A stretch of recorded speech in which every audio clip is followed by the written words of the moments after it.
Chapter 9 of Ravens and Reptiles. Sweating, Raven is forced to push all of his strength into keeping Jake immobilized. Reptilian-like scales appear on his cheeks, and his eyes become yellow and slitted as the parasite takes over more and more of his body's functions. I can't believe it's taking everything I have just to keep this guy from moving. Who the hell is he to be so strong? Thinking back on his mission briefing earlier, Raven cannot recall Mr. Khan ever mentioning a second teenager to look out for. This extra variable has proven very troublesome. Contact with both Scorp and Bull has ceased, as well as dozens of low-level operatives in the field. Could he be another form of reject? Possibly some failure that's rebelled against the parasite, but not yet succumbed to the deterioration of the mind that follows the refusal to be submissive to its will? Shaking, Jake grinds his teeth together and tries with all of his might to move his arms. Feeling the increased resistance, Raven plunges his own hands into Jake's shadow and forces his arms behind his back. "What kind of magic is this bullshit?" Jake growls, continuing to fight against him. "How are you controlling my body?" He thinks it's magic, Raven thinks with some slight amusement. The ignorant always think the unexplained is magic. "If it's magic, then I can't give away its secret," Raven replies, forcing Jake's arms further up his back and sending torrents of pain shooting throughout his body. The sensation of ice flowing through his veins causes Jake's breath to catch, and he begins to find it increasingly difficult to think. Unable to move on his own, while Raven has a hold of his shadow, he can only pray that the parking lot lights and the moon will suddenly cease and remove all remaining light in the area. Without light, there can be no shadows. As the leader and stealth operative of the crew, Raven specializes in assassination and infiltration. By holding a target's shadow, he can restrict their movements and easily eliminate them. Whatever damage is inflicted upon the shadow is in turn transferred to its owner. Raven slides a slender blade from his hip, apologizing as he plunges it into the center of his opponent's shadow. "I'm sorry that I must kill you now," Raven sighs. "I really did want to get out of this life, but it seems that dream is impossible." Blood explodes from Jake's chest, and he utters a muffled scream as his throat fills with the liquid. His head drops forward, and his body becomes limp, held up only by Raven's control. "Killing's the easy part," Raven sighs, returning his blade to his hip. "Living with it's much more difficult." Black oil flows from Jake's scalp and covers the tips of his hair. His fingernails elongate and harden into claws. Fangs protrude from the boy's gums, and his eyes snap open a deep red color as Sakari tattoos appear across his skin. A rush of wind pushes Raven back several steps, and he feels a sudden piercing terror deep from within him. What is this? Is he mutating? I didn't think he had a successful parasite inside of him. Yamura's hair stands on end, held up by the growing cyclone of energy that radiates from his body. The puncture wound on his chest closes, repaired by the power of Seal Acelair. A single tattoo fades from Yamura's right arm and dissolves into a black mist around him. He glances at Raven, making eye contact for only a brief moment. He isn't looking at me, Raven thinks in terror. He's looking through me. Quicker than his opponent, Yamura slashes at the crew leader, catching the side of his face with a claw before he can fully evade. A single line of blood stretches from Raven's mouth to his ear, and he leaps back to put greater distance between them. "How are you still alive?" Raven asks, positioning his feet on each of the shoulders of Yamura's shadow. Before his movement is fully restricted, Yamura flicks his wrists and causes the nearest streetlight to explode in a shower of sparks and glass. The Sakari's shadow melts into the wider shroud of darkness, no longer to be able to be distinguished from anything else. Troubled by his opponent's silence more than his ability, Raven backs away from him, shaking. Demolition holds Brian up by a single arm. The boy hangs limply, swaying under his own weight and barely conscious. This punk-ass kid's no big deal. Why the hell did Khan waste so much effort trying to cultivate him? Having participated in hundreds of missions as part of Congo's elite mercenary force, Demolition has taken the lives of at least twice the amount of opponents, nearly all of which he regards as having been more of a challenge than Brian. Whether being shot at by juiced-up South American commandos, or surviving knife fights with ex-Russian Spetsnaz, beating up on an untrained high school bookworm seems cruel to him. Cruelty, however, is not something that Demolition sees as a negative, as others would. Cruelty is exerting such domination over another that there's absolutely no doubt left as to which is the superior. Just make sure he's incapacitated enough that he isn't going to wake up in the middle of their process again, Scarab says, hovering above and keeping an eye on his partner as he easily dismantles their target. I'd hate to have to come back out here and play fetch again because this kid flew the coop a second time. Demolition stares at the pain-frozen face of the boy, watching as long lines of blood run down his cheeks. How in the hell did those idiots let themselves be overwhelmed by this brat? He's nothing but trash. A flash of lightning streaks up into the sky, causing Scarab to barrel roll to the left in evasion at the last possible second. His heart in his throat, Scarab's eyes dart across the landscape, trying to explain the phenomena. "What the hell?" he whispers. "That came out of nowhere." He notices the other two figures in the parking lot, but they appear to be completely focused on their own battle, and it seems unlikely that either of them was the cause of the sudden electrical discharge that nearly fried him. "Demolition, did you just see anything strange?" he shouts, trying to push back his uncertainty. It isn't fear that he feels, but a foreboding and ominous chill, an inability to make sense of something that he still knows is lurking nearby, makes him uneasy. Glancing up in irritation, Demolition replies to his comrade with a simple head shake before returning to his experimentation in new ways to inflict further pain to the boy without killing him. "I know you're hiding here somewhere," Scarab thinks, touching a finger to his prototype biosuit's visor. A diagnostics display flashes across the screen, and he taps the visor again, switching the visual field to a thermal scan. Picking up the heat of objects, the display shows heat in varying degrees of yellow, orange, and red, while non-living and cold objects appear as blue. The entire screen flashes red, and he screams in pain, clawing at his eyes beneath the visor. A bolt of lightning explodes into his chest, and the force swats him out of the sky, sending him crashing down through the roof of the visiting team's locker room. "Damn it!" Scarab mutters, crawling out from beneath the rubble. This guy likes to strike from a hidden vantage and fall back. If he had been most fighters, he'd have rushed in to combo his initial hit while I was stunned. Scarab glances around, switching his display to an X-ray that allows him to see through the parked cars and trees. The fact that he didn't attack means that he is an incredible coward. That or he's trying to buy some time for something. He catches the brief movement of a human form running between two cars, and throws his hands together to unleash a beam of energy that is focused through the prototype biosuit's gauntlets. The gauntlets streamline the energy into a needle-like thread, so intense that it slices the nearest automobiles in half with ease. Without making a sound or sudden movements to give himself away, Rick is able to evade Scarab's detection completely. Scanning in every possible direction, Scarab curses under his breath. Letting frustration begin to get the best of him, the seasoned warrior takes several deep breaths and calms himself. I have to draw him out of his hiding place. Scarab shifts all of his concentration to his senses and casts a net of expanded awareness outwards.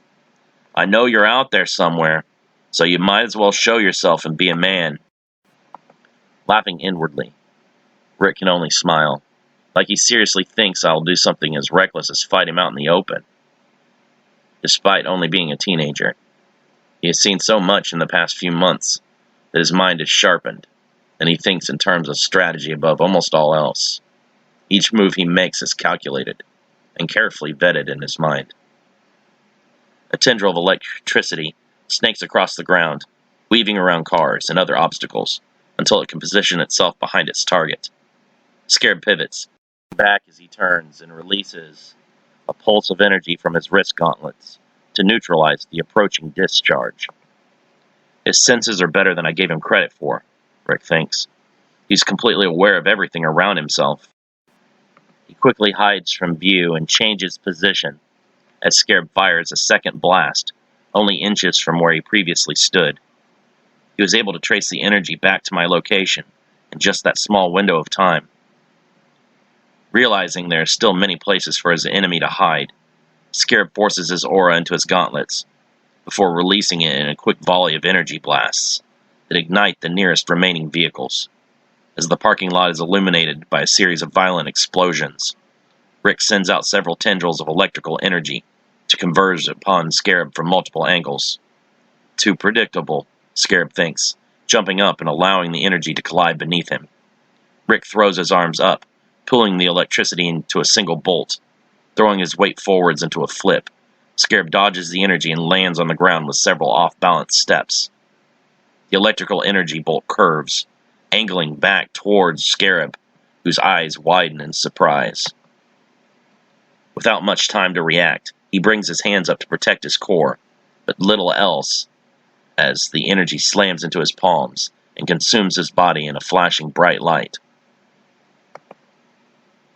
Portions of Scarab's cracked armor begin to melt from the sheer ferocity of the energy, and he's forced to take a knee as smoke rolls off his hands. Blackened to his elbows, Scarab's arms shake uncontrollably. "Bastard!" Scarab coughs, blood running down his nose and upper lip. The coppery taste in his mouth causes the warrior to spit, and he winces in pain, trying to move his fingers. Rick sees a perfect opportunity to end the battle and prevent a prolonged exchange that will result in his own fatigue. He hopes to be able to conserve as much energy as possible if he wants to take down Khan's elite warriors like Rapture or Commander Hajir. He rushes forward, pooling his energy into a sparkling light in his fingertips.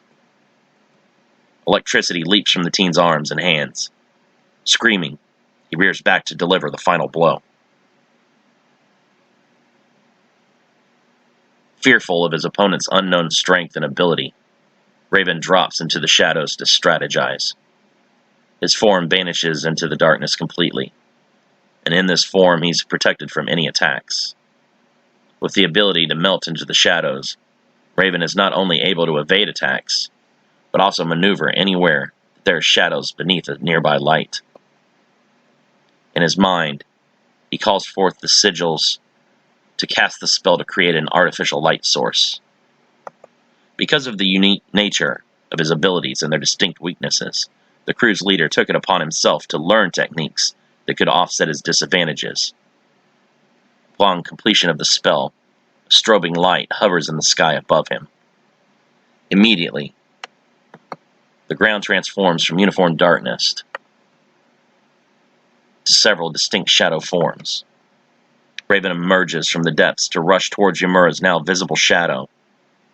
Leaping backwards, the Zakari attempts to prevent his foe from making contact with him.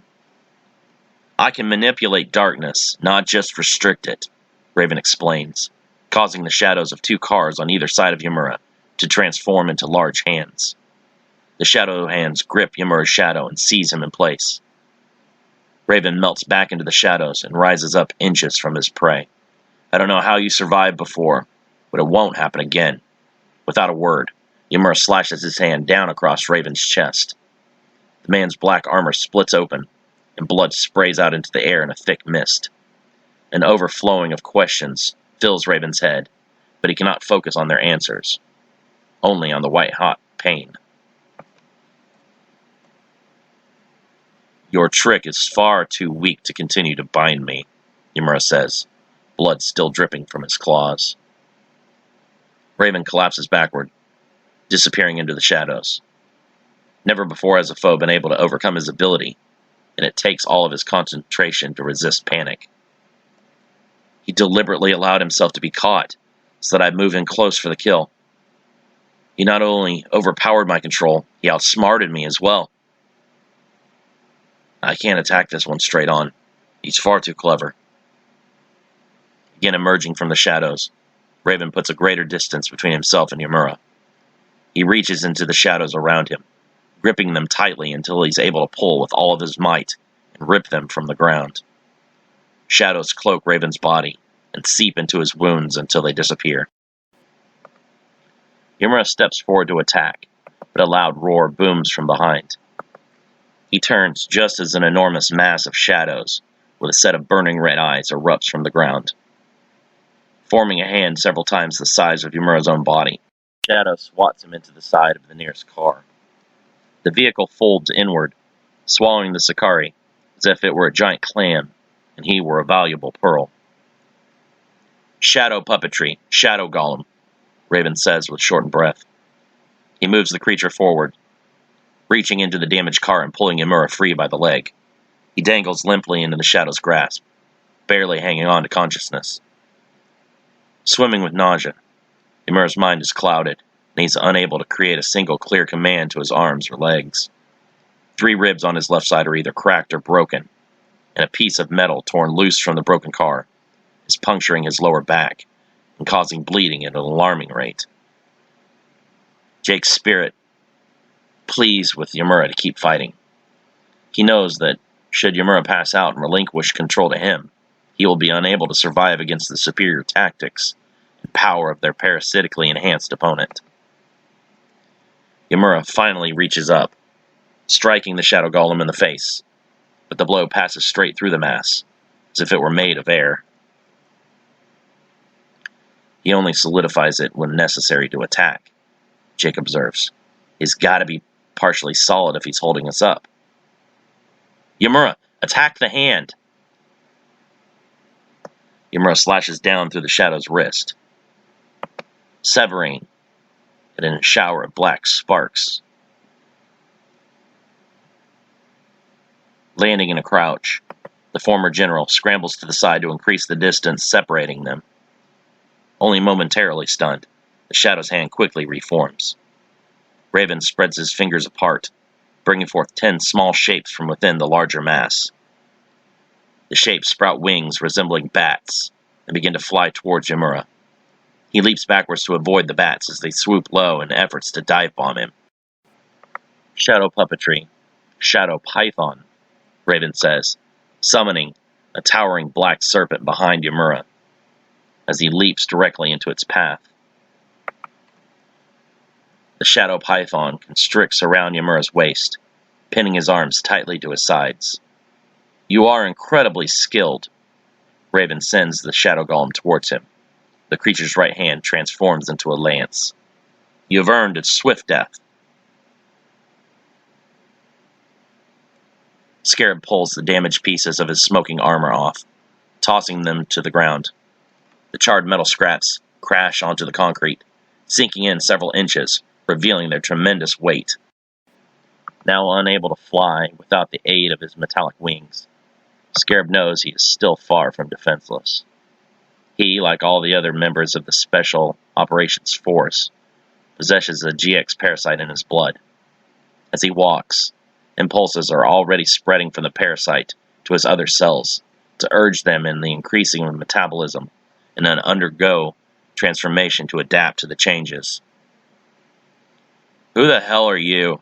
Scarab asks, approaching the dark-skinned teen whose face remains hidden beneath an emotionless black and white mask. Maintaining a silence fitting of his plain mask, Rick lowers into a fighting stance, while keeping his energy focused in his hands and feet. We really need to work on this company's intelligence gathering, Scarab growls. I'm tired of running into all these variables. Scarab's muscles increase in size, and his aura brightly flashes around his body in a red whirlwind. Large, curved mandibles rip free from his chin, and his skin hardens into a thick, crimson, chitinous exoskeleton. Multiple eyes emerge from his face, each opening and looking around with the same difficulty and uncertainty of a newborn calf walking for the first time. Ripping painfully free from his sides, 2 new arms appear on each retrospective hemisphere. Having refrained from transformation for nearly an entire year, Scarab's mutation is sluggish and awkward, like stumbling in the dark and bumping into unseen objects. He strains to push his metabolism further and complete the change. I've become too reliant on the suit. My physical training has slipped, Scarab thinks, now struggling to further harden his exoskeleton. Rick watches the transformation carefully, inspecting each new aspect of the warrior's changing anatomy. The extra eyes will give him a greater depth of view. The extra arms will give him the ability to both defend from ranged attacks, as well as close-quarters combat. His weakness will be in the rear, but it'll be difficult to flank him with all those eyes watching my every move. Scarab's eyes snap open at once, and he rushes his opponent with tremendous speed. A blanket of electricity wraps around Rick's arms as he brings them up in defense. The powerful lightning energy cancels out Scarab's fist, and both fighters are repelled from each other. "Your reflexes are good," Scarab says, electricity sparkles still dancing around his fist from contact. Without that heavy armor, he's incredibly fast. That defense was merely on instinct. He nearly had me there, Rick thinks in surprise, a soreness spreading out across his forearms.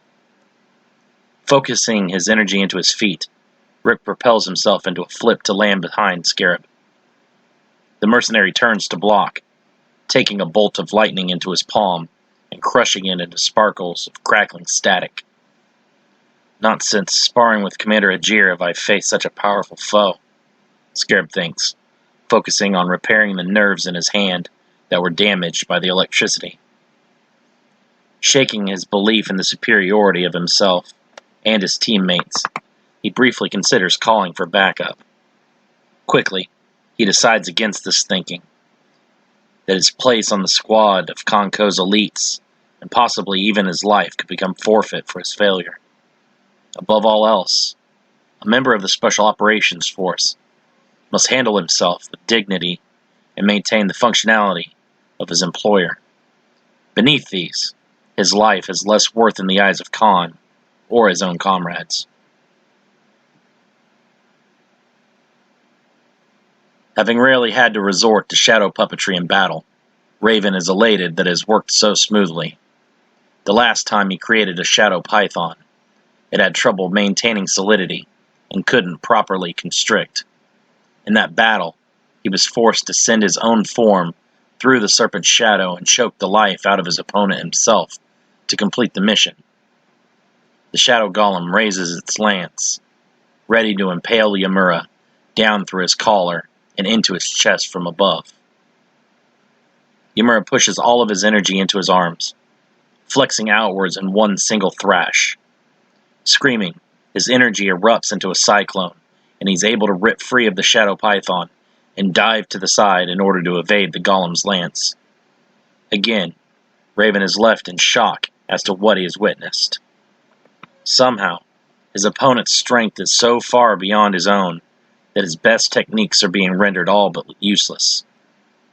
Having forgotten them, Yamura doesn't notice the shadow bats as they swoop in from behind. The first two bats slam into his back and vanish on contact. He manages to pivot and sidestep the remaining 8, but the first bats have somehow managed to absorb into his body. Pain spreads throughout Yamura's back and into his extremities. "Remote puppetry, inner demon," Raven says, spreading a black shroud over Yamura's heart. Clutching his chest in pain, Yamura drops to his knees before the shadow golem. Jake screams at him to move, but the pain is far too great for him to focus on anything else. As the golem thrusts his arm forward, Yamura barely manages to leap back at the last second. The move is not enough to prevent his chest from being pierced, and the black point slides easily through flesh and bone. "Finally," Raven sighs with relief. Yamura's eyes roll back in his head, and the golem withdraws his arm. The Sakari collapses to the ground in a heap, blood pooling thickly around him. Shakily, Yamura places a hand against his chest and whispers. A stored tattoo disappears on his forearm, and the wound simultaneously closes. Having leaned back just enough, Yamura allowed the lance to pierce the shadows on his heart and disrupt their control.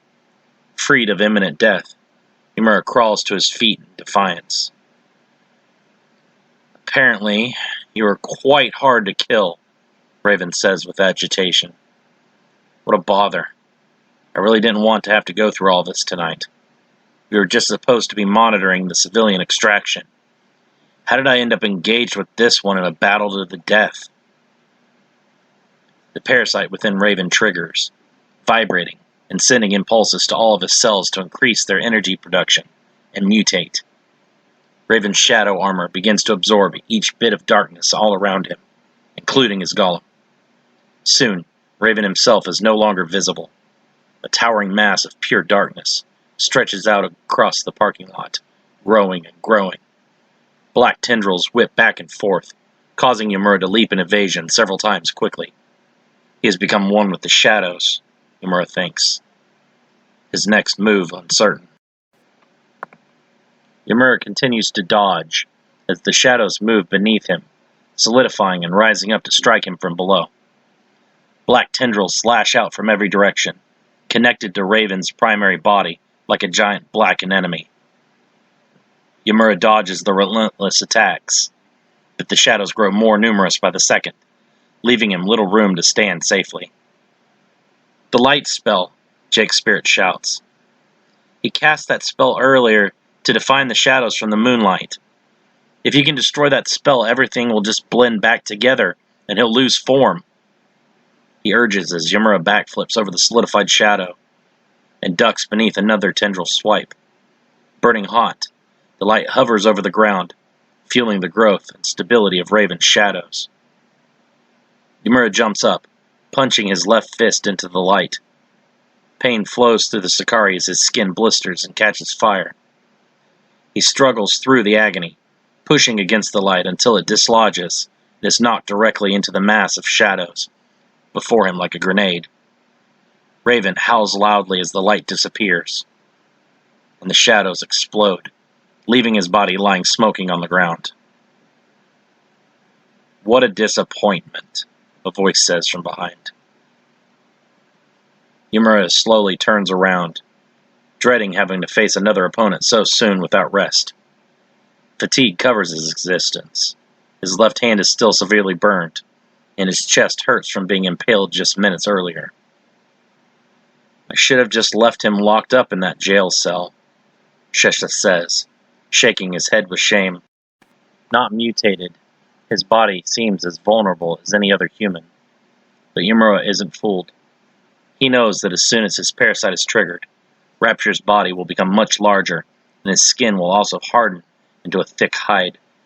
The assassin's strength will also increase many times over, and he will gain an unrivaled healing ability that leaves him nearly immortal in combat. We cannot beat him in our current condition, Yamura admits, emotionless. The way he says this without inflection scares Jake more than its meaning. At full strength, we could face him on equal footing with a slight advantage. As we now stand, we have little hope of survival.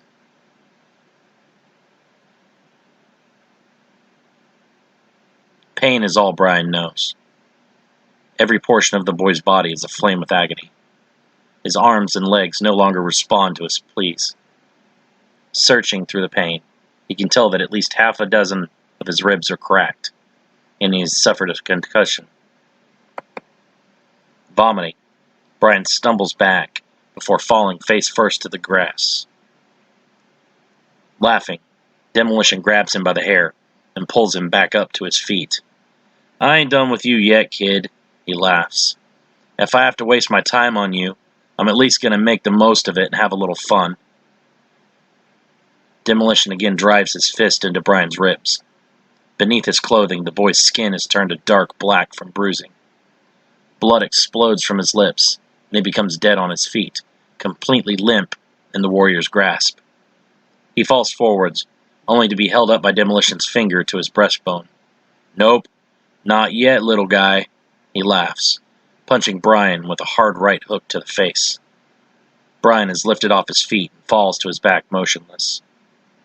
Observing for nearly a minute, Demolition sees no signs of movement. Guess he's out. Any more would probably kill him. Sighing, Demolition decides he'll stop, as to not incur the wrath of the boy's mother, should he end up being killed. Inside of Brian, a small flicker of warmth begins to burn in his chest. A vibration, almost like the soft hum, rings in his ears, preventing him from fully falling into the embrace of unconsciousness. Images of large predatory animals, snarling and attacking their prey with ravenous hunger, flash through the teen's mind. Unable to speak, the GX parasite can only communicate with a host, through images and words recalled from the person's own memories. Trying to stir the dormant predator within its new host, the parasite is able to tap into the ancestral memories of fierce jaguars and crocodiles, despite itself having only been born in a lab. Confused, Brian ignores the images and wishes only for rest and peaceful sleep. The pain is too great, and the teen cannot continue fighting against it. As if suddenly understanding, the parasite isolates the pain receptors in Brian's brain and temporarily numbs them.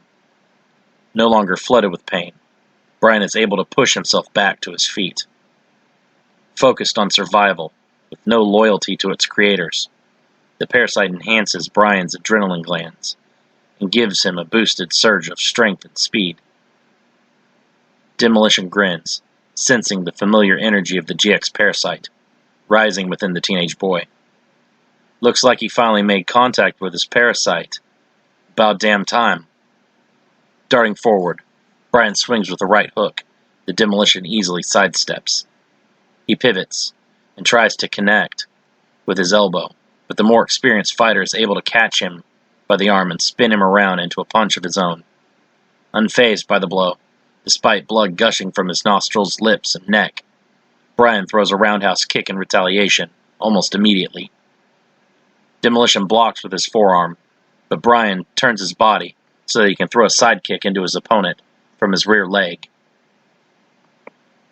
Slapping his blocking arm down into Brian's shin to end the kick, Demolition uses the same arm to hit the teen with a powerful backhand. Confused that its boosts have had little effect, the parasite within Brian begins to rapidly generate metabolic heat and increase its host's energy to many times greater than its original base state. Scales appear on Brian's cheeks, and his eyes become yellow with thin, slitted pupils. The teen's muscle mass increases, yet remains lean and built more for speed and endurance, rather than raw power.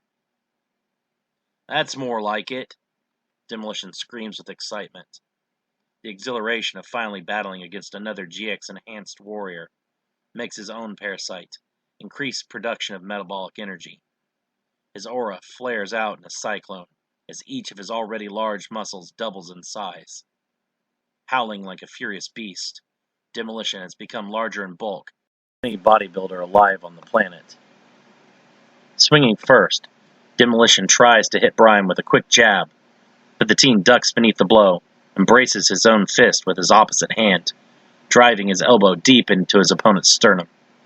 Coughing, Demolition stumbles, but quickly recovers and attempts to grab his foe with both hands. Brian evades with a backflip and sidesteps before pushing off into a lunge punch from the side. Demolition backhands the teenager, but he swiftly dodges and is already behind him before his arm is fully extended. "Damn it," Demolition thinks in frustration, turning around to block. He's focused all of his growth into speed. He may not be as strong, but he can blitz me if I'm not careful. Brian's fist slams into Demolition's face as he turns around, but the larger opponent is able to shake off the blow and try once more for a grab. Ducking under his arms and rolling out of the way, Brian comes back up to his feet and springs into Demolition with a roundhouse kick to the face.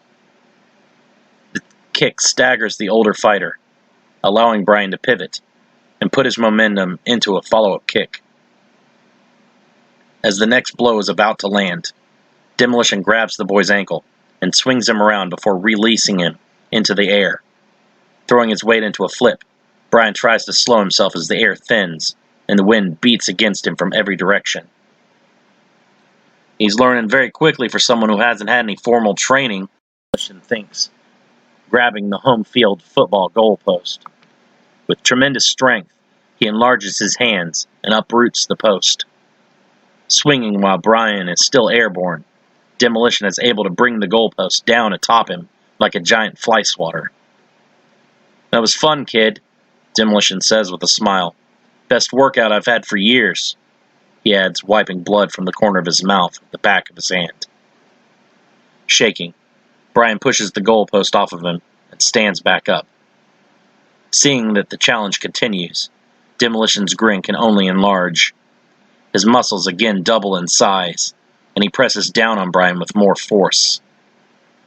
Endangered, Brian's parasite switches from a makeup of lean muscle for speed focus, and redirects all of his energy coursing through him into strengthening his arms and legs past their physical limitations.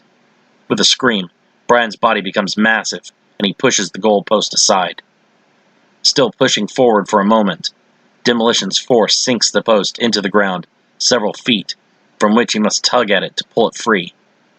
Switching back to speed form, Brian runs at Demolition and transforms into its bulkier form in an instant upon reaching his foe. Currents of energy vibrate outwards, rippling the skin on Demolition's cheeks, and pushes him back several inches. "Bastard!" Demolition curses, forced to drop the goalpost in order to defend a close-ranged attack. Brian's fist enlarges as it rises with an uppercut, an instant too late as Demolition manages to lean back in evasion. As the teen's arm passes above, the assassin thrusts his own fist into his opponent's chest. Fueled by the GX parasite, Demolition's fists enlarge on impact and send Brian speeding backwards like a comet. Demolition leans forward, breathing heavily. "Can't believe that kid pushed me so hard." Sweat runs down his face and arms. He wipes his brow with the back of his hand and tries to relax his breathing to make it more shallow and steadily calm. Now able to take a moment to survey the area, Demolition sees that his partner is also engaged in a furious battle with an entirely separate teenager. He assumes this other is the candidate for Project VR that they're supposed to recover. Having worked together as a team for decades, the camaraderie and friendship between Khan's warriors stretches far beyond being merely business associates. When his sons were born, his partner was there with cigars and tequila in the parking garage. Many weekends after a long mission, the two would unwind in his carport, watching boxing matches and sharing drinks. Demolition begins to move towards his partner, but pauses, feeling a strange energy pulling at him from behind. Turning, he sees that Brian is back on his feet and has begun to move forwards. Covered in blood, he crouches almost feral. The teen's chest rises up and down rapidly, as if every breath were a chore. "Are you stupid, kid, or just suicidal?" Demolition asks with a growl. "Why won't you just stay down? There's no reason for you to keep getting your ass beat." Saying nothing, but visualizing the hundreds of times bullies like Butch Harper stood over him, Brian pushes his strength into his feet and launches forward with a tremendous burst of speed. The distance between them closes fast, and Demolition throws a hard right that Brian ducks beneath, thrusting his own open palm up towards his opponent's exposed ribs. Demolition's side suddenly becomes encased in thick plated armor. Brian's fist glances off the armor, only managing to shave off the tiniest of metal fragments. With a backhand, Demolition slaps Brian against a car.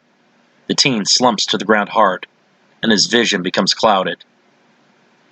He somehow directed the mutation to a single spot in defense, just like the oversized fists are for. Blood oozes from Brian's lips, and he somehow remains just barely conscious. Staggering, he again crawls back up to his feet. Angered by the boy's defiance, Demolition rushes him in order to end the fight he already feels has gone on too long. Fists pound into each other's faces in such a blur that their movements become difficult to see with an untrained eye. Brian staggers, held up only by a continuation of strikes from Demolition. Sensing the boy's energy all but disappear, he ceases the fighting and drops face first to the ground. Inside of Brian, the stubbornness of his parasite continues, pushing the boy's cells to the verge of bursting. It takes complete control of his body. "What the hell is this?" Demolition whispers, a cold dread spreading over him as the teen rises to his feet without the use of hands or feet, held up only by its own energy. Demolition tries a punch, but it misses. He can't be that fast. Demolition pivots, swinging his arm around, but cannot connect. Brian flanks him before the arc of his fist completes, and thrusts his own directly into the man's back. Demolition screams in pain, a trait uncharacteristic of his typical, hardened demeanor. He falls forwards, tumbling over himself several times from the sheer force of the blow. The clothing on his back is blown off from impact shots, and a fist-sized black bruise covers his exposed skin in several places.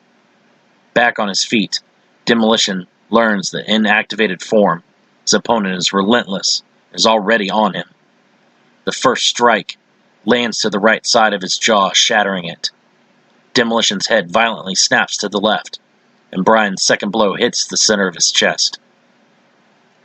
Demolition skids back several yards, and for a brief instant, he feels his heart become still. Clutching his chest, he drops to a knee and begins to cough. Demolition sweats, looking up with double vision. Blood and saliva intermingle and rush forth from his mouth. Brian growls, running at him once more with the intensity of one of the bloodlust-filled predators sent to him in images by the GX parasite. "I can't just sit here and be defeated by this punk kid," Demolition thinks, willing himself to stand. Most prideful of all the Special Operations Force, it's been said that Demolition could boast his way to victory without ever having to land a single punch. Far past that point, he channels his entire being into focus. With his senses attuned, Demolition is able to see Brian's movements, yet they still seem to be one step ahead of his own. As the boy passes, Demolition drops his elbow down into his back. Naturally, Brian's body flips so that he is face up suddenly.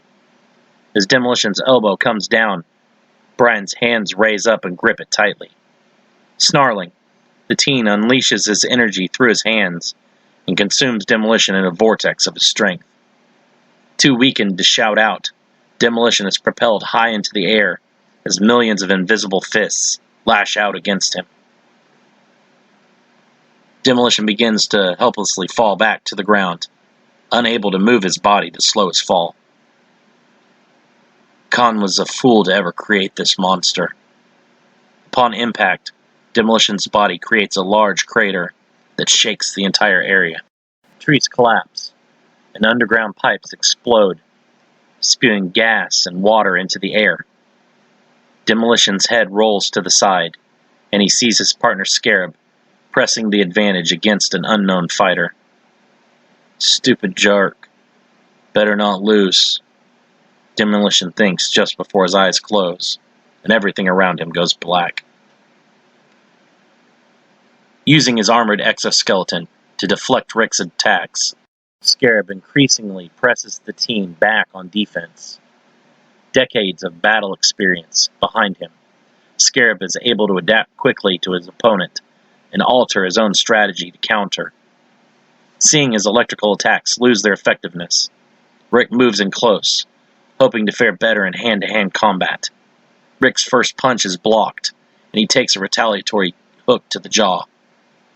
Staggered, Rick is then hit by a combo of jabs until he can clear his opponent back with a desperate crescent kick. Charging at full speed, Rick launches a blitzkrieg of fast punches and kicks. The GX mutation is able to dodge or deflect every single blow before driving his knee up hard into Rick's stomach. Rick doubles over instinctively, and that instinct betrays him. Scarab's scissor-like mandibles clamp onto the sides of his head and begin to squeeze. He reaches up, trying with all of his strength to pry them apart. Blood runs down the sides of Rick's face as the tips of Scarab's mouthparts dig into his flesh. Cracking his opponent's head slowly like a walnut, Scarab relishes the pain of his opponent's failure. Scarab presses in closer, the mandibles closing in around Rick's throat. It takes all effort to keep his arms to keep the clacking mouthparts from severing his head and taking his life. "I still have no clue who the hell you are," Scarab says, himself nearing his own limit. "But I can sense you have a parasite within you. Are you some surviving reject, come to exact his revenge on us for causing you so much pain and leaving you for dead? Maybe you're some secret experiment that us grunts were not privy to be informed about." He closes the mouth parts tighter, causing Rick to scream in pain as his hands slip and the pressure pinches his throat. "I suppose it really doesn't matter in the end. You're about to die anyways." Left with little option, and seeing his own life nearing its end, Rick directs all of his energy into his body upwards in a single electrical current. Scarab screams in pain, the electricity flowing directly into his open mouth. He releases his prey to the ground and stumbles backwards, blindly flailing in his pain. Seeing frustration growing in his opponent, Rick presses the attack, transferring the defensive lightning around his hands into a writhing, serpentine lance of electrical energy. He swings the lance low, trying to hit his opponent's legs, but Scarab leaps back, just enough to avoid contact. Rick steps in with a thrust, followed by another low sweep at the legs, before moving into a diagonally rising slash to the right. Scarab tilts to the side to miss the thrust, pivots to avoid the sweep, but is unable to effectively dodge the diagonal rise. A black scorch mark sears into Scarab's chest, from his wrist to his opposite collar. Thousands of volts of electricity courses through his body, staggering the warrior to his knees. How can this be happening? Scarab wonders as he fights to maintain consciousness. Already his parasite has begun to fall into dormancy, his mutated form receding battered and weakened by the lightning. One by one his extra limbs dissolve into smoke. Scarab's extra eyes close and fade from visibility. This teenager should have been the one Khan chose for Project VR. Our efforts were wasted on the other kid. This one is far more focused and efficient. Feeling his thoughts lagging and his head becoming heavier, Scarab slowly falls forward. Watching the sky invert, he falls to the ground and is quickly overtaken by darkness. A new energy fills Rick's senses, and he immediately becomes more alert. The power is cold and cruel, causing him to shudder. Focused into a small frame, the energy feels like a supernova, burning Rick's senses from a distance that's rapidly declining each second. "Thomas?" Rick whispers in disbelief. Peril appears on the battlefield, dropping out of the sky like a missile. The pavement cracks and sinks beneath his power, and he grins beneath a black combat mask, as he knows that he is in for one hell of a fight. Jake and Rapture both feel the ground shake and sense the tremendous power, simultaneously turning to check on the disturbance. Before them stands only a boy. "No," Rick whispers, shaking. "I'm not ready for this. I can't do this." In a flash of lightning, Rick darts off into the sky, abandoning Jake and Brian to fight against Khan's mutants alone. We know the reptilian strength, and it outclasses us at the moment. What we do not know is the ability of this child. His aura feels cold and empty. I'm having trouble judging just how strong he is, Jake adds. Agreed. If I did not know better, I would assume the boy to be of the Sakari. Perhaps he's a Sakati half-breed, but I do not smell partial blood in him. Are you prepared to die, demon? Shesha asks, his eyes turning yellow. He extends his claws and his body increases in mass, becoming both taller and more muscular. A thick tail, emerges from his back and slams excitedly on the ground. Dark scales materialize across his body until the transformation is complete. Ymura surrounds his body with black-colored energy and slides into a light fighting stance, his left foot slightly behind the right. Rapture leaps at him, slashing with his large claws. Twisting aside, Ymura is able to evade the brunt of the attack. A single line of blood stretches across his back, but he pays it no mind. You have skill. That is apparent. Perhaps if you had not already been engaged in battle, this would have been a more even fight, Rapture says, pivoting and bringing his tail around to slap across Ymura's face. The blow knocks the Sakari off his feet, but he posts with one hand and pushes himself back into a flip, landing on his heels and skidding back several yards. The black energy around Ymura thrashes wildly, blowing around him like a powerful wind. Basa Ia! Ymura screams, slamming his wrists together and stretching his arms outwards. A black surge of energy explodes from Ymura's hands, speeding at Rapture, who leaps over the attack. Rapture feels the air pressure change and looks up midair to see a second energy blast above him. He fired a second energy blast under the cover of the first. The energy drives Rapture down into the path of the first, where the two detonate in a single inferno. Rapture howls in agony as his right arm and most of his torso are burned away.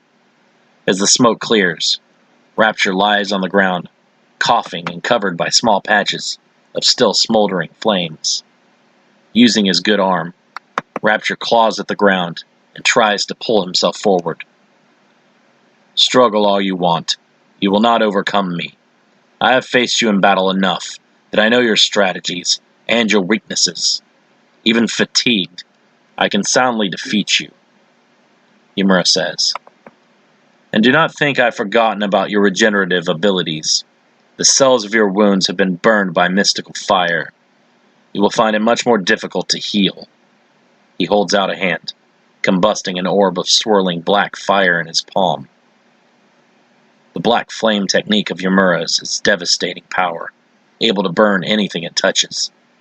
It is a power that takes hundreds of years of training to master. No water can douse the flames. They're fueled by an otherworldly intelligence. I led armies, while you take orders from a petty human man in a glass tower. Ymura grins, molding his flame into a black sword. Desperately, Rapture pushes his parasite to further mutate in order to give him the strength needed to regenerate his wounds. New, thicker limbs emerge from the burned stumps, and his body elongates and grows even larger until he mutates into a crocodile-like beast as large as a school bus. Rapture turns, whipping his massive tail at his foe. Ymura drops flat, ducking beneath the attack and thrusting his flame sword upwards.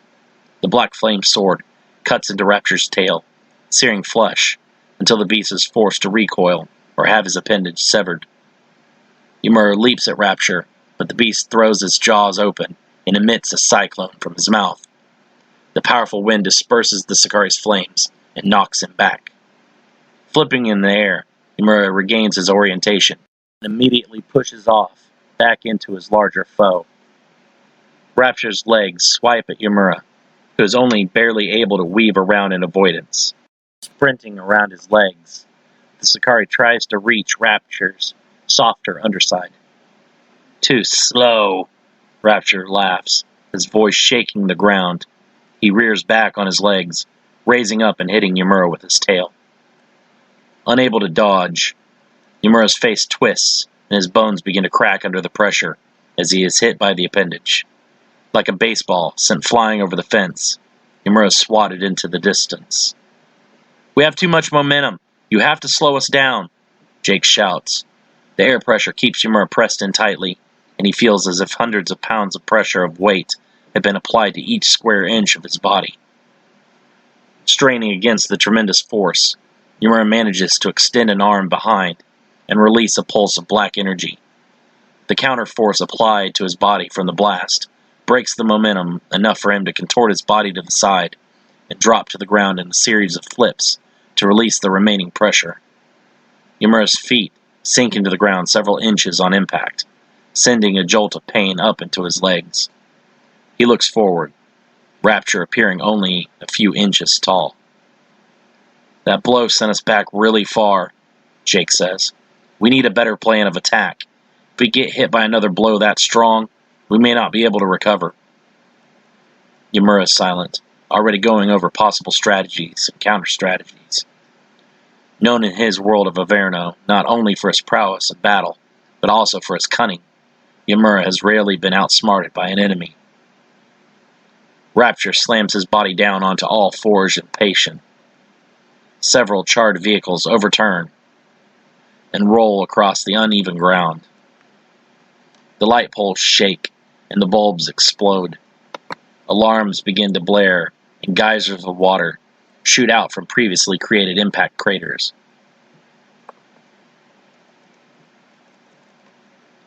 "The parasite that they tried to force on us, that is what gives them their abilities," Yamura finally says.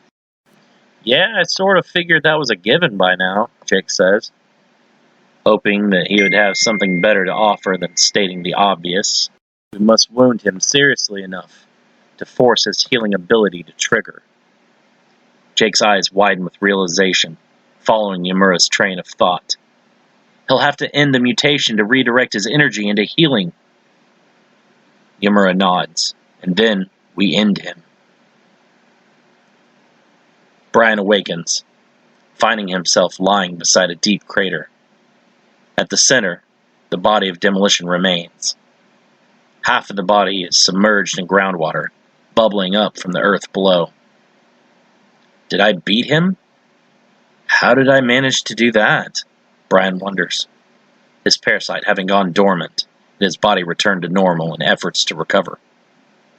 He crawls to his feet and looks out over the parking lot to see another teenager, only a little older than himself, surrounded by black fire, fighting against a bus-sized crocodile.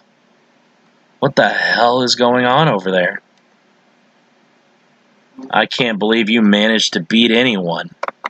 I had a side bet going on that you'd be killed by a random guard without a parasite the first 2 minutes of battle," a familiar voice taunts from behind, walking towards him. No, it can't be him." Brian begins to tremble.